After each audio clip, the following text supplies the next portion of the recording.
12th class के physics का 100 most important objective question. और आज के इस क्लास से बहुत सारा प्रश्न आपके बोर्ड परीक्षा में देखने को मिलेगा। तो बच्चा पार्टी आज के क्लास को आप सभी बिल्कुल ध्यान से देखिएगा और आज के क्लास में दिए जाने वाले इन सारे प्रश्नों को आप लोग अच्छे से याद भी करते चलिएगा। ओके जी, चलिए फिर क्लास को स्टार्ट करते हैं। सारे बच्चे हमारे साथ चैट सेक्शन में आंसर को भी लगाते चलिएगा, जिससे कि ये सारा प्रश्न जो है आपको आंसर लगाने से याद भी हो जाएगा। चलिए फिर क्लास को स्टार्ट करते हैं और पहला नंबर सवाल है आपके फोन के स्क्रीन पर। तो सभी बच्चे क्या करना, आंसर को लगाते चलना। पहला नंबर सवाल है कि निकेल है, अब बता दो निकेल जो है वो कैसा पदार्थ है, अनुचुंबकीय है, प्रतिचुंबकीय है, लौह चुंबकीय है या इनमें से कोई नहीं। तो आपको पता होगा लोहा आए, कोबाल्ट आए, निकेल आए, ये सारे के सारे लौह चुंबकीय यानी कि फेरोमैग्नेटिक पदार्थ है, इसीलिए करेक्ट आंसर हमारा ऑप्शन नंबर सी हो जाएगा। सभी बच्चे याद रखिएगा निकेल जो है ये लौह चुंबकीय पदार्थ है, याद रहेगा बच्चों। चलिए दूसरा नंबर सवाल को देखते हैं। दूसरा नंबर सवाल हमारे सामने ये रहा, बता दो। बहुत ही आसान है लेकिन इंपॉर्टेंट बहुत है। देखिए दूसरा नंबर सवाल कर रहा है पानी का परावैद्युत स्थिरांक होता है, पानी का परावैद्युत स्थिरांक यानी कि the dielectric constant of water is कौन सा होगा। पानी का परावैद्युत स्थिरांक 80 होता है बच्चों, ऑप्शन ए आपका करेक्ट हो जाएगा। सभी बच्चे याद रखिएगा, इस प्रकार के प्रश्न आपके बोर्ड परीक्षा में हर एक बार पूछे जाते हैं। चलिए तीसरा नंबर सवाल है हमारे सामने, बता दो क्या होगा इसका सही जवाब। तीसरा नंबर सवाल कह रहा है विद्युतशीलता का ऐसा ही मात्रक क्या होता है। विद्युतशीलता कहने का अर्थ होता है एप्सिलॉन नोट, आप लोग पढ़े हो कि नहीं। एप्सिलॉन नोट का एक मात्रक हमारा फैराड पर मीटर होता है और दूसरा होता है न्यूटन प्रति कूलम मीटर स्क्वायर होता है। कौन सा ऑप्शन में दिया गया, n inverse m inverse to C2, कौन सा ऑप्शन नंबर ए में दिया गया राइट आंसर है, लगा लो आप लोग। बहुत इंपॉर्टेंट है बच्चों, याद रखिएगा। अगर पूछे कि 1/4 पाई एप्सिलॉन नोट, अगर है 1/4 पाई एप्सिलॉन नोट का जो मात्रक होता है वो क्या होता है, वो होता है न्यूटन मीटर स्क्वायर प्रति कूलम स्क्वायर। ये याद रखिएगा, ये 1/4 पाई एप्सिलॉन नोट का मात्रक है, ये भी आपको याद रहना चाहिए। ओके चलिए, और एप्सिलॉन नोट का दूसरा मात्रक फैराड पर मीटर भी होता है। चलिए अगले प्रश्न को देखते हैं। चौथा नंबर सवाल है आपके सामने, बता दो एक एकांकी चालक के लिए निम्न में कौन सा अनुपात है जो अचर है। कौन सा होता है जो अचर होता है, बता दो। वो हमारा होता है बच्चों, वो होता है कुल आवेश बटा में विभव। करेक्ट आंसर आपका ए हो जाएगा। सभी बच्चे हमारे साथ आंसर को लगाते चलना भाई, क्योंकि ये सारा प्रश्न आपके बोर्ड परीक्षा के लिए इंपॉर्टेंट है और यहां से देख लेना, यानी कि इस क्लास से बहुत सारा प्रश्न आपके बोर्ड परीक्षा में छपने वाला है। ओके जी, चलिए पांचवा नंबर सवाल है आपके सामने, बता दो।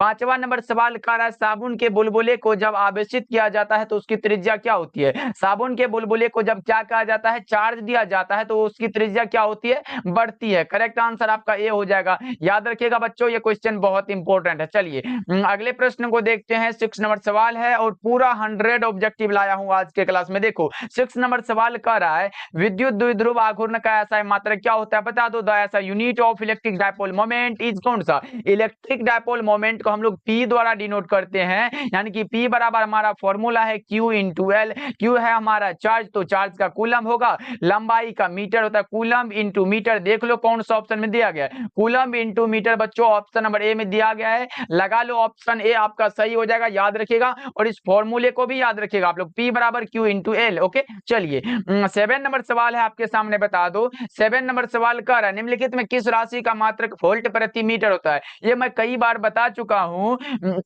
कि इलेक्ट्रिक फील्ड का जो मात्रक होता है, एक हमारा वोल्ट पर मीटर होता है यानी कि वोल्ट प्रति मीटर होता है, और दूसरा न्यूटन प्रति कूलम होता है। ये दोनों मात्रक मैं बता चुका हूं, किसका है, तो विद्युत क्षेत्र का है। करेक्ट आंसर आपका कौन सा, तो ऑप्शन नंबर डी हो जाएगा बच्चा पार्टी। याद रखिएगा ये प्रश्न बहुत इंपॉर्टेंट है। चलिए 8 नंबर सवाल है आपके सामने और आज के क्लास का सभी क्वेश्चन जो है बहुत इंपॉर्टेंट है। देखिए 8 नंबर सवाल कर रहा है इनमें कौन विद्युत क्षेत्र की तीव्रता का मात्रक है। विद्युत क्षेत्र की तीव्रता का मात्रक आपसे पूछा गया, बहुत ही आसान है। विद्युत क्षेत्र की तीव्रता यानी कि E बराबर हमारा फॉर्मूला होता है कौन सा, प्रति एकांक आवेश चार्ज जो होता है। देख लो ये बल है तो प्रति एकांक बल होगा, E बराबर F बटा में क्या होगा, Q हो जाएगा। ये हमारा फोर्स है तो न्यूटन हो जाएगा और चार्ज है तो कूलम हो जाएगा, यानी कि न्यूटन प्रति कूलम किसी ऑप्शन में दिखाई दे रहा है क्या, ऑप्शन डी आपका करेक्ट आंसर हो जाएगा। याद रखिएगा बच्चा पार्टी, ये क्वेश्चन बहुत ही इंपॉर्टेंट है, सभी बच्चे याद रखना है। ओके जी, चलिए अगले प्रश्न को देखते हैं। अगला प्रश्न हमारे सामने, अगला प्रश्न 9 नंबर सवाल। देखो किसी वस्तु का परावैद्युत स्थिरांक हमेशा अधिक होता है। किससे अधिक होता है बता दो।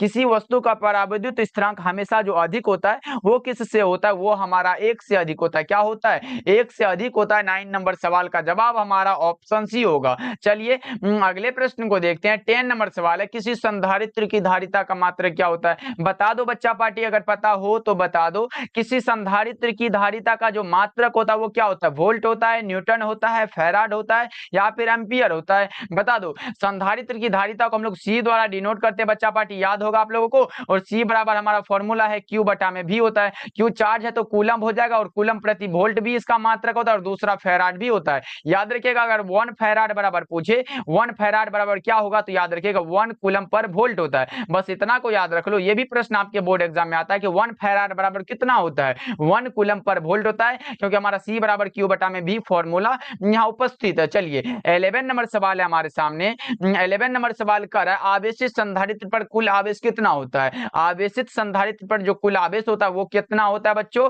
ये हमारा शून्य होता है। क्या होता है, शून्य होता है। करेक्ट आंसर हमारा जीरो हो जाएगा, याद रखिएगा आप लोग। चलिए 12 नंबर सवाल को देखते हैं। 12 नंबर सवाल है आपके सामने, विभव प्रवणता बराबर क्या होता है। विभव प्रवणता यानी कि K बराबर जो होता है वो क्या होता है, dV/dx होता है। क्या होता है बच्चों, dV/dx होता है। राइट आंसर हमारा ऑप्शन सी हो जाएगा। 12 का सी लगा लो तो आपका भी सही हो जाएगा बच्चों, याद रखिएगा आप लोग। चलिए अगले प्रश्न को देखते हैं। अगला प्रश्न हमारे सामने, अगला प्रश्न है 13 नंबर सवाल, निम्नलिखित में कौन सदिश राशि है। अब बता दो, इतना आसान सा सवाल है। निम्नलिखित में कौन सा है जो सदिश राशि यानी कि वेक्टर क्वांटिटी कौन सा होगा, वो होगा विद्युत क्षेत्र की तीव्रता। और विद्युत क्षेत्र की तीव्रता का अगर मात्रक पूछे तो क्या लगाओगे, न्यूटन प्रति कूलम, जो कि अभी मैंने बताया। तो याद रखना है इसको भी। विद्युत विभव, विद्युत क्षेत्र और आवेश का पृष्ठ घनत्व, ये अदिश राशि है। अगले प्रश्न को देखते हैं। 14 नंबर सवाल है, विद्युत विभव बराबर क्या होता है। देखो बच्चा पार्टी, विद्युत विभव का जो ऐसा ही मात्रक होता है वो क्या होता है, वोल्ट होता है। और वोल्ट बराबर हमारा फॉर्मूला है V बराबर W/Q। V बराबर W/Q। ये यहाँ वाट है तो जूल हो जाएगा, और चार्ज है तो कूलम हो जाएगा, यानी कि जूल प्रति कूलम भी इसका मात्रक होता है, और वोल्ट भी होता है। और देखो W/Q किस में दिखाई दे रहा है, तो ऑप्शन नंबर बी में दिया गया। और इस फॉर्मूला को भी आप लोग याद रख लो। ओके, चलिए 15 नंबर सवाल है हमारे सामने। 15 नंबर सवाल कर रहा है, देखो 15 नंबर सवाल है, 1 फैराड बराबर कितना होता है। बच्चा पार्टी अभी जस्ट हमने बताया कि 1 फैराड बराबर सी विद्युत धारिता के लिए पूछा गया। देखो C बराबर हमारा क्या होता है, कूलम प्रति वोल्ट होता है, यानी कि कूलम प्रति, यहाँ पे वोल्ट लिख लो, ये हो गया। अगर 1 फैराड बराबर, अभी मैंने बताया कि 1 फैराड बराबर पूछे तो 1 कूलम प्रति वोल्ट होता है, ये अभी मैंने बताया था कि नहीं। देख लो कौन सा ऑप्शन में दिया गया, ऑप्शन नंबर बी में दिया गया। आपका सही जवाब है बच्चों, याद रखिएगा 1 कूलम पर वोल्ट होता है। चलिए अगले प्रश्न को देखते हैं। अगला प्रश्न हमारे सामने 16 नंबर सवाल है, वायु में गोलीय चालक की धारिता समानुपाती होती है, किसके समानुपाती होती है। वायु में गोलीय चालक की धारिता किसके समानुपाती होती है, वो होती है गोले की त्रिज्या के। वायु में गोलीय चालक की धारिता समानुपाती होती है किसके, गोले की त्रिज्या के। बच्चों याद रखिएगा 16 का राइट आंसर हमारा ऑप्शन बी होगा। 17 नंबर सवाल है आपके सामने, बता दो, ये रहा आपके सामने, बता दो क्या होगा इसका सही जवाब। एक प्रावैद्युत समानांतर पट्टिका संधारित्र की पट्टियों के बीच डाल देने पर धारिता का मान क्या होता है, बता दो। 17 का करेक्ट आंसर क्या होगा, ये बढ़ता है। क्या होता है बच्चों, बढ़ जाता है, यानी कि इंक्रीज हो जाता है। राइट आंसर आपका ये होगा। 18 नंबर प्रश्न आपके सामने, बता दो। 18 नंबर सवाल कर रहा है, वान डी ग्राफ जनित्र एक ऐसी युक्ति है जो उत्पन्न करती है, क्या उत्पन्न करती है बच्चों, लगा दो क्या होगा इसका सही जवाब। तो ये जो उत्पन्न करती है वो हाई वोल्टेज उत्पन्न करती है, यानी कि उच्च वोल्टता को उत्पन्न करती है। करेक्ट आंसर हमारा ऑप्शन सी होगा। 19 नंबर सवाल है आपके सामने। 19 नंबर सवाल कर रहा है, धातु का परावैद्युतांक कितना होता है, बता दो। धातु का परावैद्युत स्थिरांक आपसे पूछा गया है तो कितना होगा। धातुओं का परावैद्युत स्थिरांक क्या होता है, अनंत होता है। 19 का करेक्ट आंसर हमारा ऑप्शन बी हो जाएगा, याद रखिएगा। What is the dielectric constant of metal is, कौन सा, इन्फिनिटी हो जाएगा। अगले प्रश्न को देखते हैं। अगला प्रश्न है 20 नंबर सवाल, बता दो, विभव मापी से मुख्यतः क्या मापा जाता है। विभव मापी से जो मापा जाता है वो विभवांतर को मापा जाता है, इसलिए सही जवाब क्या होगा बच्चा पार्टी, ऑप्शन नंबर सी हो जाएगा, याद रखिएगा आप लोग। चलिए अगले प्रश्न को देखते हैं। 21 नंबर सवाल है। 21 नंबर सवाल कर रहा है, जब किसी एमीटर को शंट किया जाता है तब परिपथ का कुल प्रतिरोध क्या होता है। जब किसी एमीटर को शंट किया जाता है तब परिपथ का कुल प्रतिरोध सीधे रूप से क्या होता है, इंक्रीज होता है, बढ़ जाता है। राइट आंसर आपका ये हो जाएगा। 22 नंबर सवाल है बच्चा पार्टी, देखो 22 नंबर सवाल है, चालक के अंदर इलेक्ट्रॉन की गति कैसी होती है? चालक के अंदर इलेक्ट्रॉन की गति अगर आपसे पूछा गया हो तो ये अपसरित होती है बच्चों। ऑप्शन सी आपका करेक्ट आंसर हो जाएगा। और हाँ, अभी तक आप जितने भी बच्चे जुड़े हुए हो, अभी तक आप लोगों ने क्लास को लाइक नहीं किया है, तो सभी बच्चे क्लास को भी लाइक करते चलिएगा बच्चा पार्टी। ऐसे लास्ट में करने के चक्कर में आप लोग भूल जाते हो, इसलिए जितने भी बच्चे जुड़े हुए हो सभी बच्चे क्लास को भी लाइक करिएगा। चलिए 23 नंबर सवाल है आपके सामने। 23 नंबर सवाल देखिए, प्रतिरोधों के समांतर क्रम में निम्नलिखित में कौन सी राशि है जो समान रहती है? बता दो इसका सही जवाब क्या होगा। प्रतिरोधों के समांतर क्रम में निम्नलिखित में कौन सी राशि समान रहती है? वो है हमारा विभवांतर। क्या विभवांतर? ऑप्शन नंबर ए आपका करेक्ट हो जाएगा।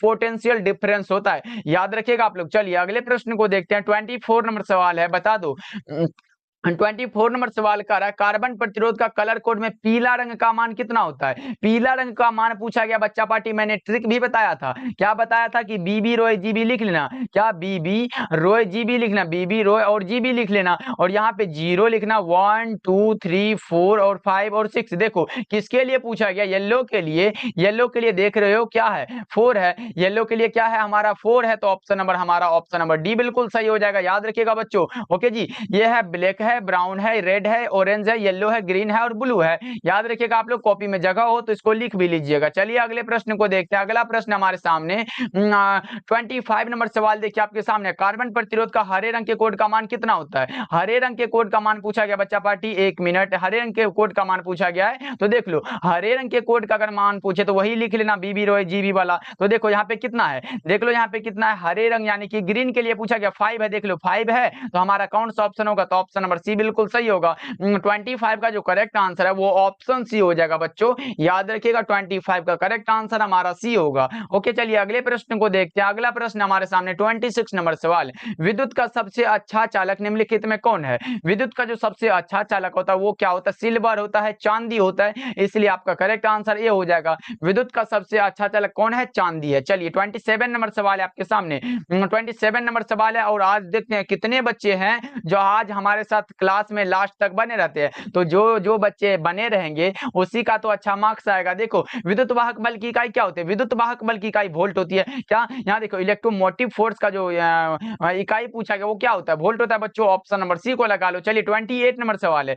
28 नंबर सवाल है, देखो आदर्श एमीटर का प्रतिरोध कैसा होता है? आदर्श एमीटर पूछा गया। देखो मैंने बताया था कि अगर सिर्फ एमीटर का प्रतिरोध पूछे कि एमीटर का प्रतिरोध कैसा होता है तो बहुत कम लगाना, आदर्श लग जाए तो शून्य को लगा देना, अगर पूछे आदर्श वोल्ट मीटर का प्रतिरोध कैसा होता है तो अनंत को लगाना। अभी का सही जवाब क्या होगा बच्चों? ऑप्शन ए होगा, क्योंकि आदर्श लगा हुआ है। ऑप्शन ए आपका सही होगा। ओके, चलिए 29 नंबर सवाल है आपके सामने, बता दो 29 नंबर सवाल कर रहा है, वोल्ट मीटर मापता है किसको? वोल्ट मीटर द्वारा हम लोग विभवांतर को मापते हैं। वोल्ट मीटर द्वारा क्या मापते हैं बच्चों? विभवांतर को मापते हैं। आपका करेक्ट आंसर ऑप्शन बी होगा 29 का। याद रखना आप लोग, ये प्रतिरोध को तो हम लोग ओम के द्वारा मापते हैं, ओम में मापते हैं, और धारा है तो इसको कौन सा? एम्पियर में मापते हैं। तो ये सब कैसे होगा? ऑप्शन बी हमारा करेक्ट हो जाएगा बच्चों। चलिए अगले प्रश्न को देखते हैं। 30 नंबर सवाल है, किलोवाट घंटा किसका मात्रक होता है? किलोवाट घंटा जो मात्रक होता है वो किसका होता है? एनर्जी होता है। किलोवाट घंटा मात्रक है एनर्जी का बच्चा पार्टी। ऑप्शन बी आपका सही हो जाएगा। तो याद रखिएगा, बहुत ही अच्छा क्वेश्चन है। चलिए अगले प्रश्न को देखते हैं। 31 नंबर सवाल है। 32 नंबर सवाल है, एम्पियर घंटा किसका मात्रक होता है? एम्पियर और जो मात्रक है वो किसका होता है? तो ये भी चार्ज का होता है। एम्पियर घंटा आवेश का मात्रक होता है। ऑप्शन बी आपका सही हो जाएगा। इंग्लिश और हिंदी दोनों मीडियम वालों के लिए सभी बच्चे आंसर को लगाते चलना बच्चों। देखते हैं आज कितने बच्चे हैं जो आंसर को लगाते चलते हैं और सारे प्रश्नों को याद करते चलते हैं। देखिए 33 नंबर सवाल है आपके सामने। 33 नंबर सवाल है, और हाँ आज के इस 100 ऑब्जेक्टिव का पीडीएफ जो है, जो बच्चे लास्ट तक बने रहेंगे उसको जो है इस 100 ऑब्जेक्टिव का पीडीएफ भेज दिया जाएगा व्हाट्सएप पर। देखो वैसी युक्ति जो सौर ऊर्जा को विद्युत ऊर्जा में परिवर्तित करता है वो कौन सा होता है? उसे हम लोग सौर सेल कहते हैं। क्या बोलते हैं बच्चों? सौर सेल कहते हैं। 33 का आपका करेक्ट आंसर ये हो जाएगा। इसको हम लोग फोटोवोल्टिक सेल भी कहते हैं। इसको भी आप लोग याद रखिएगा। अगर सौर सेल को छोड़ के यहाँ पे रहे कि फोटो, यहाँ रहे फोटोवोल्टिक सेल, क्या रहे? फोटोवोल्टिक सेल भी रहे तो फोटोवोल्टिक सेल भी इसी को कहते हैं। चलिए अगले प्रश्न को देखते हैं। 34 नंबर सवाल है। 34 नंबर सवाल है, संयोजन बैंड, संयोजन ऊर्जा बैंड तथा चालन ऊर्जा बैंड के बीच अंतराल को क्या कहते हैं? बैंड गैप कहते हैं बच्चा पार्टी, बैंड गैप कहते हैं इसको। राइट आंसर याद रखिएगा। अगर पूछे 2 नंबर में भी पूछ दे कि बैंड गैप क्या होता है, तो संयोजन ऊर्जा बैंड तथा चालन ऊर्जा बैंड के बीच अंतराल को क्या कहते हैं? बैंड गैप कहते हैं। चलिए अगले प्रश्न को देखते हैं। 35 नंबर सवाल है, विद्युत धारा के चुंबकीय प्रभाव की खोज निम्न में से किस वैज्ञानिक ने की थी? विद्युत धारा के चुंबकीय प्रभाव की खोज जो की थी वो क्या था? ऑस्ट्रेड साहब ने। किसने? ऑस्ट्रेड साहब ने। करेक्ट आंसर आपका ऑप्शन नंबर सी करेक्ट हो जाएगा। 36 नंबर सवाल है, 36 नंबर सवाल है, अनुचुंबकीय पदार्थ की प्रवृत्ति कैसी होती है? अनुचुंबकीय पदार्थ की जो प्रवृत्ति होती है वो क्या होती है? स्थिर होती है। अनुचुंबकीय पदार्थ की प्रवृत्ति क्या होती है? कांस्टेंट होती है। करेक्ट आंसर आपका क्या होगा बच्चों? 36 का राइट आंसर हमारा ए हो जाएगा। 37 नंबर प्रश्न है, 37 नंबर सवाल कर रहा है, देखो, नमन कोण का मान उत्तरी ध्रुव से विषुवत रेखा की ओर जाने पर क्या होता है? मैंने बताया था कि विषुवत रेखा पर नमन कोण का मान 0 डिग्री होता है और नमन कोण का मान उत्तरी ध्रुव से विषुवत रेखा की ओर जाने पर क्या होता है? घटता है। करेक्ट आंसर हमारा ऑप्शन नंबर सी हो जाएगा बच्चों, याद रखिएगा। अगर सिर्फ नमन कोण का मान पूछे तो वो हमारा 90 डिग्री होता है। चलिए अगले प्रश्न को देखते हैं। अगला प्रश्न हमारे सामने 38 नंबर सवाल, लोहा होता है, लोहा कैसा होता है बच्चों? शुरू में ही मैंने बताया था, लोहा आए, कोबाल्ट आए, निकेल आए, तो ये हमारा लोह चुंबकीय पदार्थ है। कैसा है? लोह चुंबकीय पदार्थ है। ऑप्शन सी आपका करेक्ट हो जाएगा। 39 नंबर सवाल है, 39 नंबर सवाल कर रहा है, चुंबकीय आघूर्ण बढ़ाने से दोलन करते चुंबक का आवर्तकाल क्या होता है? चुंबकीय आघूर्ण बढ़ाने से दोलन करते चुंबक का जो आवर्तकाल है वो क्या होता है? घटता है। राइट आंसर हमारा बी हो जाएगा, याद रखिएगा बच्चों। चलिए 40 नंबर सवाल है बच्चा पार्टी, क्लास को लाइक करते चलिएगा। 40 नंबर सवाल है, टेस्ला किसकी इकाई होती है? टेस्ला, देखो, टेस्ला जो है ये विद्युत क्षेत्र की इकाई, चुंबकीय क्षेत्र की इकाई है। किसकी इकाई है? चुंबकीय क्षेत्र की। लेकिन एक चीज और भी है, चुंबकीय क्षेत्र की एक और भी होता है, वेबर प्रति मीटर स्क्वायर भी होता है। इकाई जो होता है वो वेबर प्रति मीटर स्क्वायर भी होता है, ये भी आप लोग याद रखिएगा। ओके जी, ये मात्रक होता है। चलिए अगले प्रश्न को देखते हैं। 41 नंबर सवाल है, 41 नंबर सवाल कह रहा है, पृथ्वी के चुंबकीय ध्रुव पर नमन कोण का मान कितना होता है? ये शुरू में ही मैंने बताया था, पृथ्वी के चुंबकीय ध्रुव पर नमन कोण का मान पूछे 90 डिग्री होता है और विषुवत रेखा पर नमन कोण का मान पूछे तो 0 डिग्री होता है। दोनों को याद रखना आप लोग। चलिए 42 नंबर सवाल है आपके सामने, बता दो। 42 नंबर सवाल है, किसी चुंबक का चुंबकीय आघूर्ण क्या होता है? किसी चुंबक का जो चुंबकीय आघूर्ण होता है वो हमारा सदिश राशि होता है। किसी चुंबक का चुंबकीय आघूर्ण सदिश राशि होता है बच्चों। ऑप्शन नंबर बी को लगा लो। और डेली क्लास का टाइम आप लोग पूछते रहते हो, डेली क्लास का टाइम एक हमारा 7 बजे है और दूसरा कौन सा? तो 9 बजे भी क्लास होता है। दोनों को आप लोग ज्वाइन करा करो। इसके लिए क्या करना होगा, इस चैनल पे पहली बार जुड़ रहे हो आप लोग तो सब्सक्राइब करके जुड़ सकते हो हमारे साथ। चलिए 43 नंबर सवाल है आपके सामने, 43 नंबर सवाल कर रहा है, देखो क्या कर रहा है, ध्रुव प्रबलता का मात्रक क्या होता है? ध्रुव प्रबलता का जो मात्रक होता है वो होता है एम्पियर मीटर। क्या होता है? एम्पियर मीटर होता है। राइट आंसर हमारा सी होगा। चलिए अगले प्रश्न को देखते हैं। अगला प्रश्न हमारे सामने 44 नंबर सवाल है, निर्वात की चुंबकीय प्रवृत्ति का मान कितना होता है? निर्वात की चुंबकीय प्रवृत्ति का जो मान होता है वो कितना होता है बताओगे क्या आप लोग? 44 का करेक्ट आंसर ये 0 होता है। निर्वात की चुंबकीय प्रवृत्ति का मान क्या होता है बच्चा पार्टी? 0 होता है। चलिए अगले प्रश्न को देखते हैं। 45 नंबर सवाल है, डायनेमो की क्रिया निम्नलिखित में से किस सिद्धांत पर आधारित है? डायनेमो की क्रिया जो आधारित है वो है विद्युत चुंबकीय प्रेरण की घटना पर आधारित। और यह प्रश्न कई बार आपके बोर्ड एग्जाम में आया है, मानो तो 5 से 6 बार आपके बोर्ड एग्जाम में पूछा गया है, तो इसको भूलना नहीं है। चलिए 46 नंबर सवाल है, 46 नंबर सवाल है, लेंज का नियम पालन करता है। लेंज का नियम ऊर्जा संरक्षण के सिद्धांत पर आधारित है, हम सभी को पता है, इसलिए हम कह लेंगे कि ऊर्जा संरक्षणता का सिद्धांत।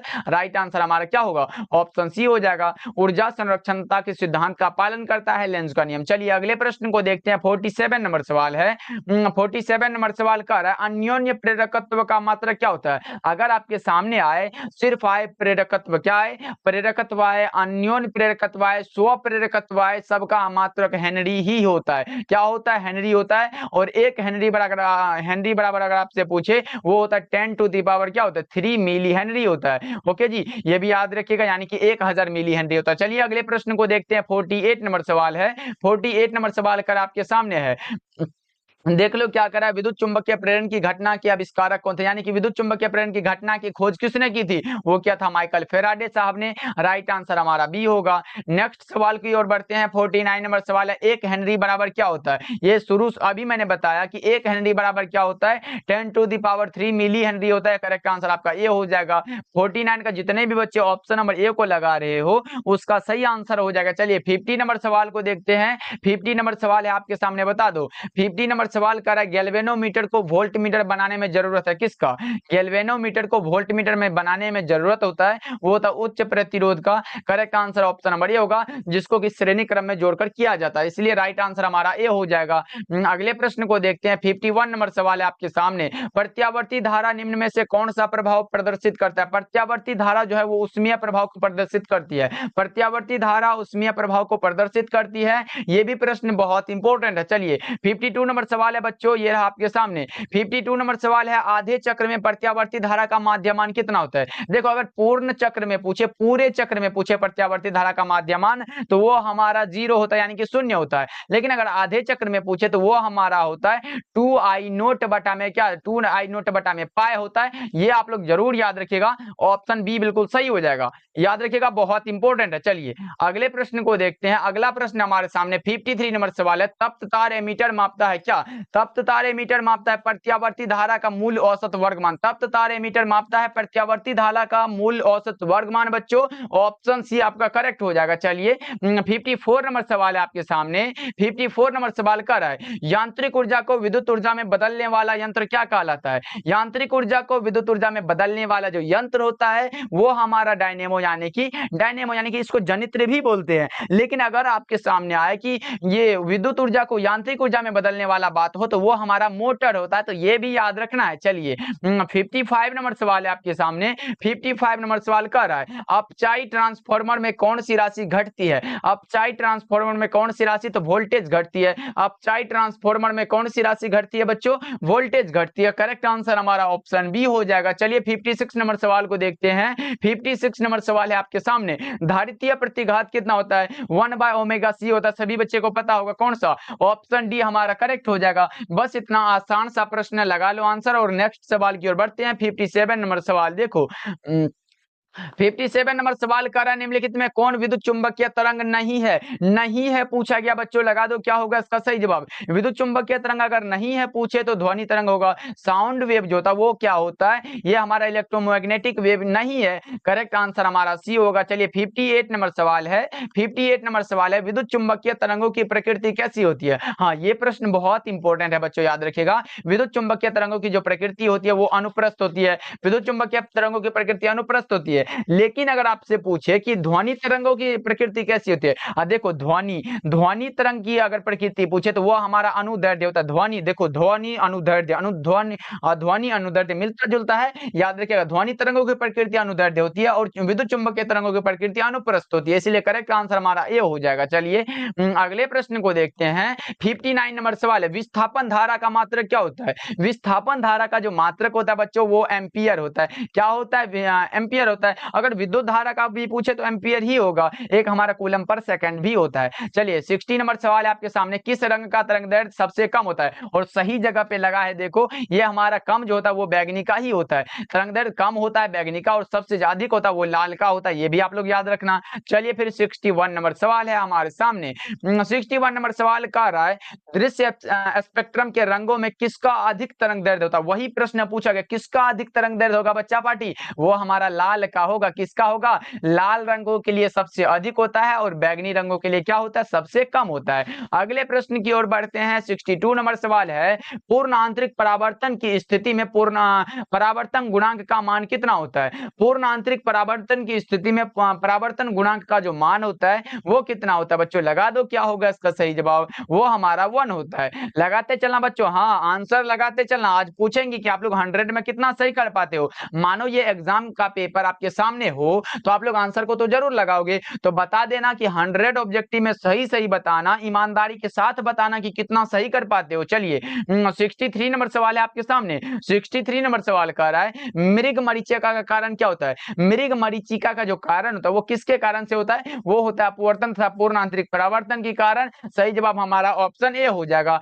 याद रखना बच्चों, ये प्रश्न बहुत इंपॉर्टेंट है। और प्रकाशीय तंतु किस घटना पर आधारित है? तो वो है पूर्ण आंतरिक परावर्तन, ये भी आप लोग याद रखिएगा। चलिए 64 नंबर सवाल है आपके सामने, बता दो 64 नंबर सवाल कह रहा है समतल दर्पण की वक्रता त्रिज्या कितनी होती है। समतल दर्पण की वक्रता त्रिज्या अनंत होती है बच्चा पार्टी। समतल दर्पण की वक्रता त्रिज्या कितनी होती है बच्चों, अनंत होती है, याद रखोगे आप लोग। चलिए 65 नंबर सवाल है आपके सामने। 65 नंबर सवाल है तालाब की तली कुछ ऊपर उठी हुई प्रतीत होती है, इसका कारण क्या है। अब बताओ बच्चा पार्टी, कुछ में पानी भर लो किसी चीज में, उसमें कोई सामान को रख दो तो लगेगा कि ऐसे उभर खाबर, मतलब लगेगा ऊपर ही है और बहुत ही कम दूरी पे है, लेकिन जैसे उस पे छुओगे तो वो दूर, मतलब दूर दिखाई पड़ता है। उसी प्रकार ये पूछा गया तालाब की तली जो है कुछ ऊपर उठी प्रतीत होती है, एक इसका कारण था प्रकाश का अपवर्तन। कौन सा, प्रकाश का अपवर्तन होता है, याद रखना ऑप्शन नंबर सी हमारा करेक्ट हो जाएगा। 66 नंबर सवाल है वस्तु से बड़ा आभासी प्रतिबिंब, अगर वस्तु से बड़ा प्रतिबिंब बन रहा है, कोई वस्तु है जिससे बड़ा प्रतिबिंब बन रहा है, तो वो हमारा कौन सा दर्पण होता है, वो हमारा अवतल दर्पण है। कौन सा, अवतल दर्पण है, राइट आंसर हमारा बी हो जाएगा। लेकिन वस्तु से छोटा प्रतिबिंब बनता है और वास्तविक बनता है तो वो हम उत्तल दर्पण से बनाते हैं। चलिए अगले प्रश्न को देखते हैं। 67 नंबर सवाल है करा निम्नलिखित में किसका अपवर्तनांक सबसे अधिक होता है। हीरा का अपवर्तनांक सभी पदार्थों के अपवर्तनांक से अधिक होता है, कई बार मैं बता चुका हूं, और होता कितना है तो 2.42 होता है। हीरा का अपवर्तनांक सभी पदार्थों का अपवर्तनांक से अधिक है, कितना है तो 2.42 है। तो बच्चों ऑप्शन नंबर डी आप लोग लगा सकते हो। चलिए 68 नंबर सवाल है आपके सामने, बता दो 68 नंबर सवाल कर रहा प्रकाश का वेग महत्तम होता है किसमें। प्रकाश का जो वेग महत्तम सबसे अधिक होता है वो निर्वात में होता है, कितने किसमें होता है, निर्वात में होता है, राइट आंसर आपका डी हो जाएगा। 69 नंबर सवाल है आपके सामने। 69 नंबर सवाल कर रहा है लेंस की क्षमता का ऐसा मात्रक क्या होता है। लेंस की क्षमता का ऐसा मात्रक एक हमारा मीटर इनवर्स होता है, दूसरा प्रचलित मात्रक डायोप्टर है। तो हम कह सकते हैं कि ए और बी दोनों हमारा करेक्ट हो जाएगा। बच्चों ये मीटर इनवर्स भी याद रखेगा, ये बहुत बच्चे हैं जो गलत करके आएंगे कि डायोप्टर होता है, लेकिन नहीं, यहाँ मीटर इनवर्स भी होता है इसका मात्रक और डायोप्टर भी होता है, इसलिए ए और बी दोनों हमारा करेक्ट हो जाएगा।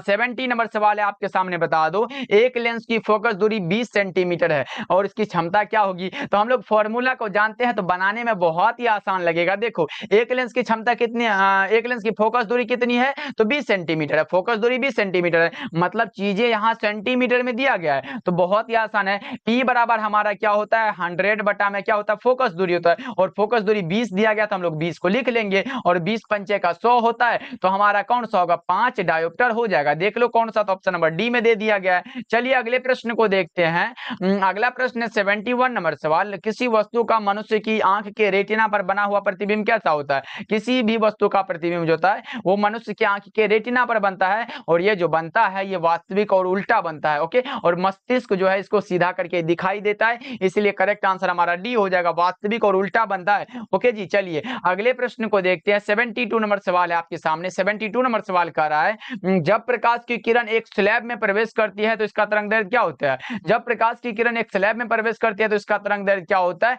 ये घट जाता है। जब प्रकाश की किरण एक स्लैब में प्रवेश करती है तो ये घटता है बच्चों, ऑप्शन ए आपका सही हो जाएगा। चलिए 73 नंबर सवाल है आपके सामने। 73 नंबर सवाल कह रहा है इंद्रधनुष का निर्माण जिस कारण से होता है वो कौन सा होता है, बता दो इंद्रधनुष किस में बनता है, प्रकीर्णन में, विवर्तन में, वर्ण विक्षेपण में, अपवर्तन में, किस में बनेगा, ये बनता है वर्ण विक्षेपण में, यानी कि कौन सा होगा, ऑप्शन नंबर सी हमारा करेक्ट हो जाएगा। चलिए अगले प्रश्न को देखते हैं। अगला प्रश्न हमारे सामने ये रहा, हम प्रकाश के रंग का कारण क्या होता है। प्रकाश के रंग का कारण है इसकी आवृत्ति। प्रकाश के रंग का कारण क्या है बच्चों, इसकी आवृत्ति है, राइट आंसर हमारा ऑप्शन ए होगा। 75 नंबर सवाल है किसी बिंदुवत स्रोत से परिमित दूरी पर तरंगाग्र कैसा होता है। किसी बिंदुवत स्रोत से परिमित दूरी पर तरंगाग्र कैसा होता है, गोलाकार होता है बच्चा पार्टी, कैसा होता है, गोलाकार होता है, राइट आंसर आपका ऑप्शन नंबर ए हो जाएगा। किसी बिंदुवत स्रोत से परिमित दूरी पर तरंगाग्र गोलाकार होता है। चलिए 76 नंबर सवाल है आपके सामने। 76 नंबर सवाल है किरचॉफ का द्वितीय नियम है किस, कौन सा नियम है। किरचॉफ का द्वितीय नियम जो था वो ऊर्जा संरक्षण के सिद्धांत पर आधारित है, और किरचॉफ का जो पहला नियम है वो आवेश संरक्षण के सिद्धांत पर आधारित है, इसलिए दोनों को याद रखिएगा। मैंने बताया पहला नियम आवेश संरक्षण, दूसरा नियम ऊर्जा संरक्षण, इसलिए अभी का जो सही जवाब है वो ऑप्शन बी हो जाएगा। 77 नंबर सवाल है आपके सामने, बता दो उत्सर्जित फोटो इलेक्ट्रॉन की ऊर्जा किस पर निर्भर करती है। उत्सर्जित फोटो इलेक्ट्रॉन की जो ऊर्जा निर्भर करती है वो करती है? प्रकाश के तरंगदैर्ध्य पर निर्भर। Option number B right answer हो जाएगा। वेवलेंथ ऑफ लाइट पर निर्भर करती है। राइट आंसर ऑप्शन बी होगा। 78 नंबर प्रश्न आपके सामने, इनमें कौन आवेश रहित है? बता दो निम्नलिखित में कौन सा है? Which of the following is chargeless? सबसे चार्जलेस जो होता है वो फोटोन कण होता है, क्योंकि फोटोन का जो विराम द्रव्यमान होता है वो क्या होता है? हमारा जीरो होता है। फोटोन का विराम द्रव्यमान कितना होता है? जीरो होता है। अगले प्रश्न को देखते हैं। अगला प्रश्न है 79 नंबर सवाल। बता दो 79 नंबर सवाल कर रहा है इलेक्ट्रॉन वोल्ट के द्वारा क्या मापा जाता है? इलेक्ट्रॉन वोल्ट यानी कि ईवी के द्वारा हम लोग क्या मापते हैं? ऊर्जा को। इलेक्ट्रॉन वोल्ट के द्वारा क्या मापा जाता है बच्चों? ऊर्जा को, क्योंकि आवेश जो होता है वो चार्ज होता है। आवेश में क्या होता है? आवेश का कूलम होता है, विभवांतर का वोल्ट होता है, धारा का एम्पियर होता है। कौन सा? ऑप्शन डी हो जाएगा करेक्ट आंसर। चलिए 80 नंबर सवाल है, किसी परमाणु का नाभिक बना होता है किससे बना होता है? वो प्रोटोन से बना होता है और न्यूट्रॉन से बना होता है। प्रोटोन और न्यूट्रॉन, यहाँ प्रोटोन और इलेक्ट्रॉन मत लगाना, गलत हो जाएगा। प्रोटोन और न्यूट्रॉन से मिलकर बना होता है। राइट आंसर हमारा ऑप्शन डी होगा। चलिए अगले प्रश्न को देखते हैं। 81 नंबर सवाल है। 81 नंबर सवाल कर रहा है रेडियो सक्रियता का मात्रक क्या होता है? बता दो आप लोग। The unit of radio activity is कौन सा होगा? रेडियो सक्रियता का मात्रक है क्यूरी। रेडियो सक्रियता का मात्रक क्या है बच्चा पार्टी? क्यूरी होता है। राइट आंसर हमारा बी होगा। 82 नंबर सवाल है। 82 नंबर सवाल कर रहा है रिडबर्ग नियतांक का मात्रक क्या होता है? रिडबर्ग नियतांक का जो मात्रक होता है वो मीटर इनवर्स होता है। रिडबर्ग नियतांक का मात्रक क्या होता है? मीटर इनवर्स होता है। राइट आंसर हमारा ऑप्शन ए होगा। 83 नंबर सवाल है अब आपके सामने है। 83 नंबर सवाल कर रहा है हाइड्रोजन स्पेक्ट्रम की कौन सी श्रेणी दृश्य भाग में पड़ती है? बता दो आप लोग। बहुत ही अच्छा क्वेश्चन है, बता दो बच्चों क्या होगा इसका सही जवाब? Which series hydrogen spectrum falls in the visible region? कौन सा होगा? वो हमारा बामर श्रेणी होता है। दृश्य भाग में पूछे तो बामर श्रेणी होता है। राइट आंसर हमारा बी होगा। चलिए अगले प्रश्न को देखते हैं। 84 नंबर सवाल है तेजी से चलने वाली बीटा किरण जो होती है वो इलेक्ट्रॉन है। तेजी से चलने वाली बीटा किरण क्या है? इलेक्ट्रॉन। राइट आंसर हमारा क्या होगा बच्चों? ऑप्शन सी हो जाएगा। ओके जी। और अभी तक आप लोगों ने क्लास को लाइक नहीं किया है तो सभी बच्चे जरूर क्लास को लाइक करिएगा बच्चों। सौर ऊर्जा का स्रोत कौन सा होता है? सौर ऊर्जा का स्रोत जो होता है वो होता है न्यूक्लियर फ्यूजन यानी कि नाभिकीय संलयन होता है। कौन सा? बी में दिया गया नाभिकीय संलयन, याद रखिएगा आप लोग। चलिए अगले प्रश्न को देखते हैं। अगला प्रश्न है 86 नंबर सवाल। अल्फा कण क्या होता है? अल्फा कण जो है ये है हीलियम का नाभिक। कौन सा? हीलियम का नाभिक का। राइट आंसर सी होगा। ये हीलियम का परमाणु नहीं है, हाइड्रोजन का नाभिक नहीं है, इलेक्ट्रॉन भी नहीं है। होगा कौन सा? हीलियम का नाभिक है। सही जवाब सी होगा। 87 नंबर सवाल है आपके सामने। बता दो निम्नलिखित में कौन मूल कण नहीं है? मूल कण यानी कि ये alpha particle is not a fundamental particle. सही जवाब हमारा सी होगा, क्योंकि अल्फा कण जो है ये मूल कण नहीं है। न्यूट्रॉन है, प्रोटॉन है, इलेक्ट्रॉन है मूल कण, लेकिन ये अल्फा कण नहीं है। चलिए अगले प्रश्न को देखते हैं। अगला प्रश्न है 88 नंबर सवाल। बता दो बहुत ही आसान सा प्रश्न है लेकिन इंपॉर्टेंट भी बहुत है। देखो क्या कह रहा है दशमलव अंक पद्धति की संख्या 27 की द्विआधारी पद्धति में समतुल्य संख्या क्या होगा? देखो 27 का निकालना हम लोग जानते हैं तो गलत काहे का होगा? 27 का हम लोग निकाल लेते, 2 से भागा देते चलेंगे। देखो कौन सा 13 दूना के 26 होता है, 13 यहाँ पे लिख लेंगे और 26 एक 27 होता है यानी कि 1 बचा। फिर उसके बाद 2 से लगाओ, 6 दूना 12 होता है, 6 लिख दो। उसके बाद 1 बचा, यहाँ पे 1 लिख दो। उसके बाद फिर 2 से लगाओ, 2 तिया के 6, कुछ नहीं बचा तो यहाँ पे 0 लिख दो। फिर 2 से लगा दो, 2 एकम 2 और 1 जो हमारे यहाँ बचा उसके बाद यहाँ पे लिख लो 11011 11011 यानी कि ऑप्शन नंबर डी में दिया गया है 1111011। देखो ऑप्शन नंबर डी में आपका दिया गया करेक्ट आंसर है, लगा लो बच्चों और सही आंसर है। चलिए अगले प्रश्न को देखते हैं। अगला प्रश्न है, अगर देखो यहाँ पे निकालना सिखा भी दे रहा हूं, अगर 15 का पूछे, देखो 15 का भी मैं निकाल दे रहा हूँ। 15 का अगर पूछे 2 से भागा देते जाना, 7 दूना के 14 यहाँ 1 बचा, 1 लिख देना। फिर उसके बाद क्या होगा 2 से लगाओ, 3 दूना के 6, 1 बचा, फिर यहाँ पे 1 लिख दो। उसके बाद फिर 2 से लगाओ, 2 एकम 2 यानी 1 बचा, फिर यहाँ 111 यानी कि 4 को 1 आए तो ये किसका है? ये 15 का हो जाएगा। चलिए अगले प्रश्न को देखते हैं। अगला प्रश्न हमारे सामने 89 नंबर सवाल है। देखो मूल गेट कौन कौन सा होता है? मूल गेट जो होता है वो होता है, एक हमारा होता है एंड होता है, मूल गेट एंड होता है, और होता है और नोट होता है, और इसी से हमारा सब गेट बन जाता है। अगर पूछे कौन सा सार्वजनिक मूल गेट है तो सार्वजनिक गेट पूछे तो वो हमारा क्या होता है बच्चों? वो नेंड होता है, नेंड होता है, क्योंकि एंड से हमारा नेंड बनता है। एंड अगर यहाँ पे एन लगा दे तो ये हमारा नेंड हो जाएगा। और से हमारा नोर बन जाता है, ये भी आप लोग याद रख लो। तो बता दो कौन सा होगा इसका सही जवाब? एंड और नोट। मूल गेट है एंड और नोट। राइट आंसर हमारा ए होगा। चलिए अगले प्रश्न को देखते हैं। अगला प्रश्न 90 नंबर सवाल है द्विआधारी अंक जो है 10101 का दशमलव पद्धति का मान क्या होगा?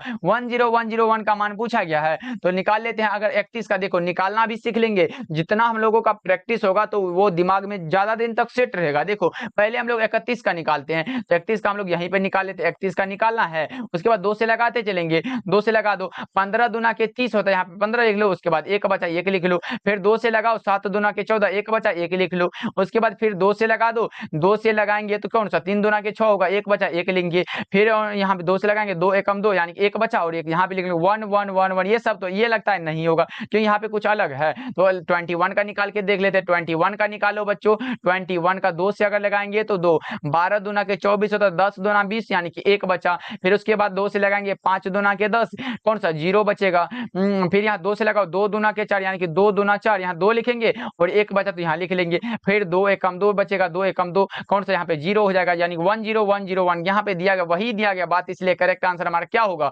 ऑप्शन बी हो जाएगा। नीचे से ऊपर की ओर लिख देते हैं बच्चों, वही मान हो जाता है। चलिए 91 नंबर सवाल को देखते हैं, करेक्ट आंसर इसका बी हो जाएगा। 91 नंबर सवाल है, ताप बढ़ने से अर्धचालक का विशिष्ट प्रतिरोध क्या होता है। ताप बढ़ने के साथ अर्धचालक का विशिष्ट प्रतिरोध क्या होता है, घट जाता है। चालक का पूछता तो ये बढ़ता है लेकिन अर्धचालक का घट जाता है। चलिए अगले प्रश्न को देखते हैं। अगला प्रश्न है 92 नंबर सवाल, अर्धचालक में विद्युत चालकता का कारण क्या होता है। अर्धचालक में विद्युत चालकता का जो कारण होता है, एक हमारा एन टाइप होता है, एक हमारा क्या होता है एन टाइप, और दूसरा होता है पी टाइप। पी टाइप भी होता है, पी और टाइप होता है, यानी कि ये होता है होल और ये होता है कौन सा इलेक्ट्रॉन होता है, यानी कि एन टाइप इलेक्ट्रॉन होता है और पी टाइप हमारा होल छिद्र हो जाता है, विवर हो जाता है, इसलिए इलेक्ट्रॉन और विवर दोनों हो जाएगा। ऑप्शन नंबर सी हमारा करेक्ट हो जाएगा। चलिए 93 नंबर सवाल है आपके सामने। 93 नंबर सवाल कर रहा है, डायोड का उपयोग करते हैं, एक डायोड का उपयोग जो करते हैं वो रेक्टिफायर की तरह करते हैं। रेक्टिफायर कौन सा ऑप्शन में दिया गया, दिष्टकारी की भांति, हिंदी में दिष्टकारी बोलते हैं और इंग्लिश में क्या बोलते हैं, रेक्टिफायर की तरह। चलिए अगले प्रश्न को देखते हैं। 94 नंबर सवाल है आपके सामने, निम्नलिखित में कौन सही है, सही है बता दो। हाँ लेकिन एक बात खास है कि सब में क्या है तो 12 ही दिया गया। देखो 12 है, 12 है मतलब एक का ही निकालेंगे, सबका निकल जाएगा। देखो 12 हम लोग लिख लेते हैं, उसके बाद 2 से लगाते हैं, चलो 2 छा के 12 कुछ नहीं बचा 0 बचा, फिर 2 तिया के 6 कुछ नहीं बचा 0 बचा, फिर 2 से लगाओ, 2 एकम 2 और 2 एकम 2 यानी कि 1 1 1 0 0 1 1 0 0 कौन सा ऑप्शन में दिया गया 1 1 0 0 ऑप्शन नंबर ए में दिया गया। बच्चा पार्टी लगा लो, बड़ा ही आसान है, निकाल लेते हो तो 2 से 3 सवाल आपका बोर्ड एग्जाम में ऐसे ही बन जाएगा, इसलिए सीख लेना। चलिए 95 नंबर सवाल है आपके सामने। 95 नंबर सवाल है, दाता अपद्रव्य परमाणु की संयोजकता कितनी होती है, 5 होती है। दाता अपद्रव्य परमाणुओं की संयोजकता कितनी होती है बच्चों, 5 होती है। राइट आंसर हमारा सी हो जाएगा। 96 नंबर सवाल है आपके सामने, संकीर्णन का मापन किया जाता है किसमें, संकीर्णन का मापन भी डेसिबल में होता है और क्षीणता को मापने के लिए भी डेसिबल का उपयोग करते हैं, तो दोनों को याद रख लो आप लोग। चलिए 97 नंबर सवाल को देखते हैं। 97 नंबर सवाल कह रहा है, संचार उपग्रह का आवर्तकाल कितने घंटे होता है, 24 घंटे का होता है। संचार उपग्रह का आवर्तकाल कितने दिनों का होता है, 24 घंटे का होता है बच्चों। ऑप्शन बी हमारा करेक्ट हो जाएगा। ये 1 वर्ष नहीं होगा, ये सब नहीं होगा, ऑप्शन नंबर बी हमारा करेक्ट आंसर है। चलिए 98 नंबर सवाल को देखते हैं। प्रकाशिक तंतु का सिद्धांत कौन सा होता है। प्रकाशिक तंतु जो है ये पूर्ण आंतरिक परावर्तन के सिद्धांत पर आधारित है, यानी कि टोटल इंटरनल रिफ्लेक्शन के सिद्धांत पर आधारित होता है। यहाँ पे देख लो टोटल इंटरनल रिफ्लेक्शन होता है। चलिए फिर 99 नंबर सवाल को देखते हैं। 99 नंबर सवाल कह रहा है, जीवाश्म की आयु पता की जाती है किससे किया जाता है। जीवाश्म की आयु जो पता किया जाता है वो कार्बन डेटिंग से किया जाता है। जीवाश्म की आयु पता की जाती है किसके द्वारा, कार्बन डेटिंग के द्वारा, इसलिए राइट आंसर हमारा ऑप्शन ए हो जाएगा। और हमारा जो लास्ट सवाल है वो आ चुका है आपके सामने, तो बता दो बच्चा पार्टी क्या होगा इसका सही जवाब।